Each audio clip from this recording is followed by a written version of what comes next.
LCS isn't about teams climbing up the table. To bring us up to speed on an announcement that means big changes for the LCS, I'd like to welcome QuickShot to the show. How's it going, QuickShot? Hey, pretty good, Riv. I'm a little sad to see two legends of League of Legends stepping down. That's true. Let's talk about this. This week for Gambit, their starting roster will be dramatically different, and as they are benching two more of their star players. Well, that's right. So Gambit, they've been struggling this summer. They've actually been struggling since Alexic left before the split began. He was replaced by Nick, who has done an admirable job in that mid lane, but it's simply not enough to solve all of Gambit's woes. Diamond and Darien have been benched by Gambit for Week 8, and they have been replaced by Cubon in the top lane, formerly of Mecha Makers last year, currently playing for Reason Gaming, and Lolex in the jungle. Lolex did, of course, substitute for Gambit when they played at the Roadshow in London. Now, Diamond and Darien, they've been playing together with the rest of the team since 2011, where they joined Team Empire. Empire then became Moscow 5 in 2012, and they went on a rampage, tearing apart European events and every Intel Extreme Masters they attended. Moscow 5 eventually became Gambit, where the team had a fantastic performance through most of 2013, including attending Worlds at the end of the year. And this is a drastic and worrying change for the team, considering how close they are to Worlds this year. Diamond took over the face of Gambit since Alex's departure in the summer split, and he's got an incredible list of accomplishments. I think he's one of the most innovative players that actually revolutionized the jungle role in competitive League of Legends. He played a bunch of unorthodox champions. Well, they were unorthodox at the time until Diamond made them standard. And I think the biggest ones that really stand out for me is Volibear and Nasus from Season 3.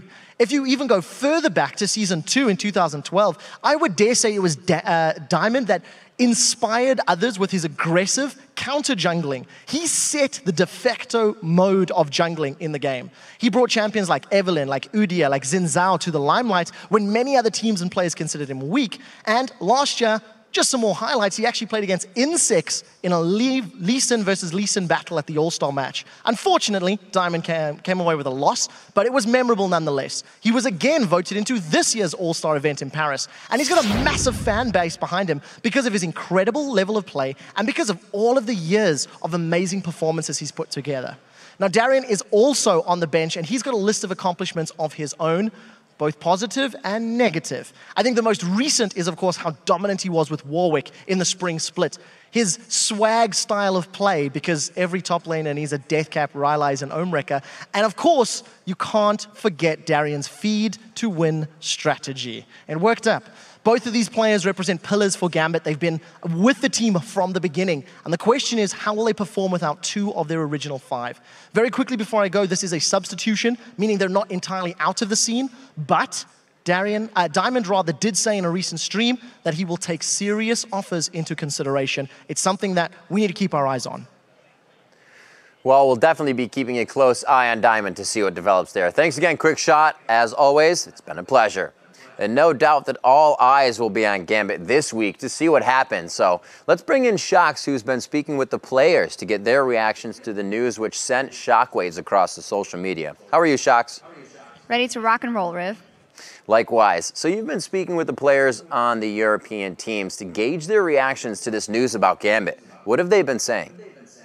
Well, Riv, first off, I talked to Millennium's Kevin, who has had years and years of experience versus Darien in that top lane. He isn't that surprised, and he thinks getting the right top laner will change a lot for Gambit. And I quote, because they will have a person that won't die so often and buy some wards for the laning phase as well. If you gank Darien, Kevin adds, 95% sure you'll get a kill. Now, Rocket Zazas agrees and sees Darien as the weak link in Gambit as well. Now, where the benching of Darien seems expected for most pros, the replacement of Diamond is more of a shock. Rocket Yankas is one of those pros who were taken off guard. He told me that he didn't think Diamond is that much out of shape to lead to him being replaced.